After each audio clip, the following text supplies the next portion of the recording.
Absolutely lovely to be here, and we are extremely passionate about sharing a couple of ideas and just share a little bit of vision of where we're going with the community management software. But before we start looking ahead, I actually want us to just start by looking at where we are at the moment and sharing the product vision of that with you. Our solution is built on 5 core pillars, and the first one is financial management. And then there's the operational management, the community management, and compliance. And then lastly, there's reporting. So these are the core pillars that the system as it is today is built on. So if we look at the solution, how it is today, it's built in layers. And the very base layer is the financial layer. So very well known to everyone in the industry, the financial layer. But there's a second layer, which is the operational layer. And the reason why the solution is built in these two specific layers is starting with our product vision. It is to get both these teams to work on an integrated solution, the operational team as well as the financial team. Now, that means they don't work in silos anymore, and they work on an integrated solution where they have direct access to information without having to request the information. Now, we've heard from Chantal and Dani and Toby in the panel discussion that communication is a real challenge. So this is, it'll make sense in a little while, but let's stay with they all work on an integrated solution, operational team, as well as financial team. If we go one layer up in the solution, it's the external stakeholders that we also bring to the integrated solution. So now, why the external solution? The external stakeholders, they also require access to information. So that is the next layer. And then the last layer is our management and our monthly or reporting layer. Now, the question from a product vision perspective is, okay, but why is bring the team together or get everyone on an integrated solution so core and critical when we're talking about the product vision? So let's have a look at where we are today. And we've heard this in some of the talks on the community management side already. So let's briefly recap. If we look at the real value of the managing agent today, the actual value for the managing agent, and we compare that with the perceived value in the eyes of the managing agent's client, there's actually a gap. And Dani spoke about it, it's the value gap. So from our side, on the product side, that is really closing the value gap is what it is all about. We've spoken about the professionalization, but from a product perspective, that is also core to our product vision. So if we look at closing the value gap, Dani mentioned that the WeconnectU mission is creating more valuable and valued property manager. So if we look at valuable actually relates to the actual value that we create. So this is the services we deliver, how quick we respond to emails, the actual delivery of value. If we then go to the valued side, this speaks more about our clients' value perception, or how our clients feel when they interact with our solution, or our services rather. If we link this back to products and say, okay, but what is the product vision in the context of closing the value gap? We then look at on the actual value side, we want to close the value gap, do a dipstick test on what is the actual value that we are creating, and how do we increase that value if necessary, or how do we make our processes more efficient by identifying key effort drivers and collaboration and that kind of thing. But the main aim on that side of the coin is, how do we increase actual value? We then move over to the valued side, which is the client's perception. Here, we have to ask the question, how do we shape that perception? And we have the phrase where we say, if value not communicated is value not perceived. And what that means is, if you create all this value on the actual value side, so you have a lot of value, but you never communicate that value to your client, there is no way that they will be able to perceive you as valuable. So this is all about giving our clients not the managing agents, clients, rather, access to the value that they create, and even wider, the external stakeholders as well. So this, and leveraging data in that sense is becoming critical, which will make sense in a little while. So if we now go over and we look at how is this playing out in reality, we are seeing an imbalance. And I think it was Marina or Chantal, one of the two, explained it so well to say that there's an imbalance between the effort that we are putting in and the actual value that we create from that effort. And that imbalance is that we're probably spending about 80% of our time to create 20% of the value. And why is that? It's because the key driver that is for this imbalance is the communication challenge. And we've heard a lot about that. Emails, inbox, all these communications coming from all angles. So that is driving this imbalance. And from the product, from our side, we see a future where we swap over that imbalance and we actually put it more where you create using 20% of your effort time to create 80% of the value instead of just being reactive and using a lot of time. But if you ask your client, is it very valuable that I've answered all my emails? They'll probably say it's kind of expected. It's not massively impressive. It's just the baseline of what you should be doing. So that swap is something that we're definitely including in our product vision.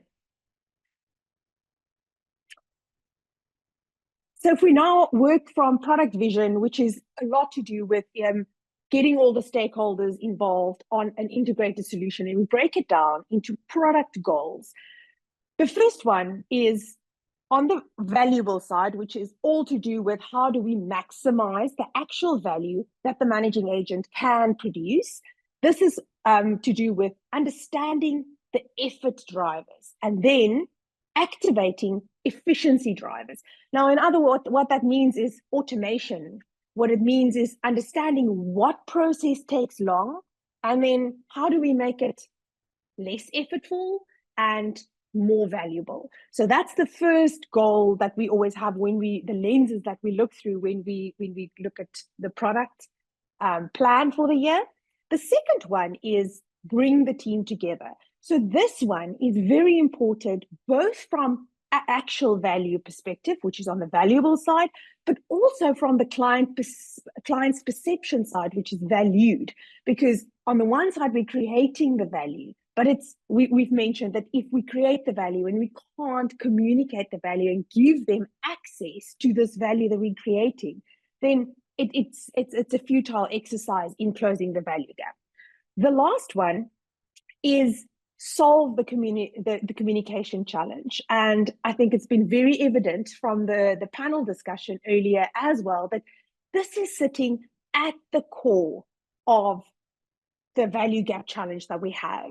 We are so stuck and struggled and inundated because of this inefficient way of communicating between the managing agent and stakeholders at the moment, and even internal team, that it is causing an imbalance. And what we are saying is solving that is one of our product goals.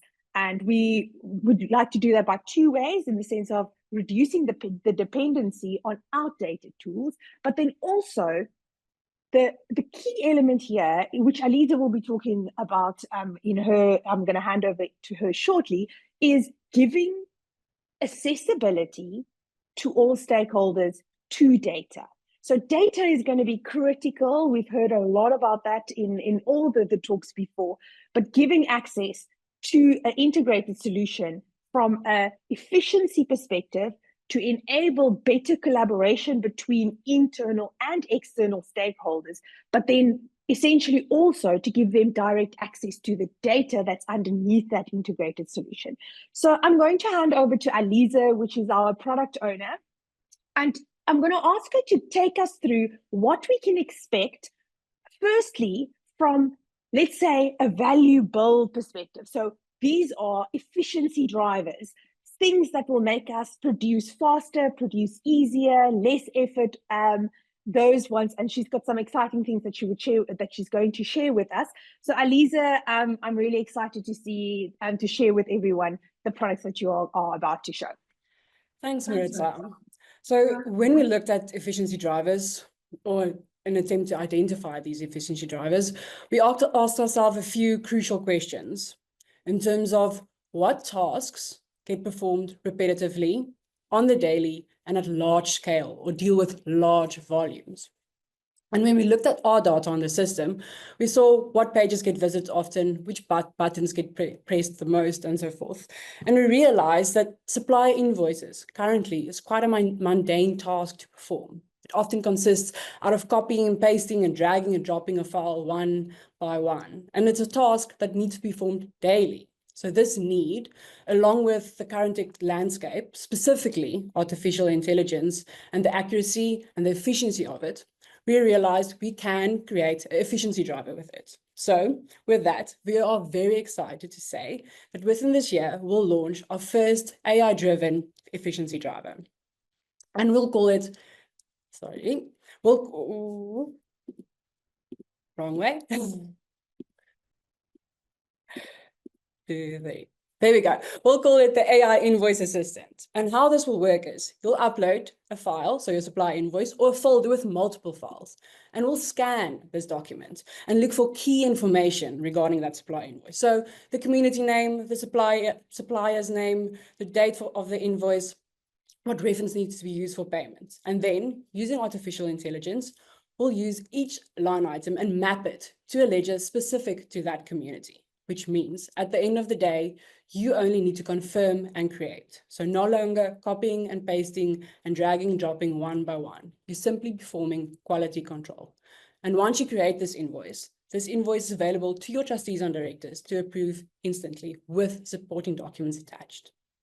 So when we looked at supply invoices and noticed the scale of it, we saw, okay, there's another place where a lot of volume enters the solution, and that lies with bank transactions. Cash books need to be updated daily.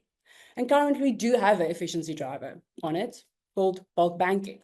So currently only about 44% of managing agents utilize this efficiency driver. So those who don't understand it, it's basically a single file for all your accounts across multiple communities that you import into the solution, containing bank transactions that's not yet been imported into the solution. However, when we looked at this efficiency driver, we knew there is some more efficiency that can be unlocked here. Because holistically, your cash book is almost always out of date by about 24 hours because you upload it in the morning. And the chance that you could miss a transaction or that there's duplicate transactions does exist. So your bank balance recon is not always 100%, which means within this year, we'll launch our first API integration with FNB 3PIN. And what this big word basically means is no more files. You'll simply have FNB 3PIN push those transactions into our system, and it will be there for you to allocate. So this basically means your cash book is as up to date as it can get, and we will do the bank balance recon for you, making sure those small mistakes don't slip through and ensure that the value you create is always accurate and 100% up to date.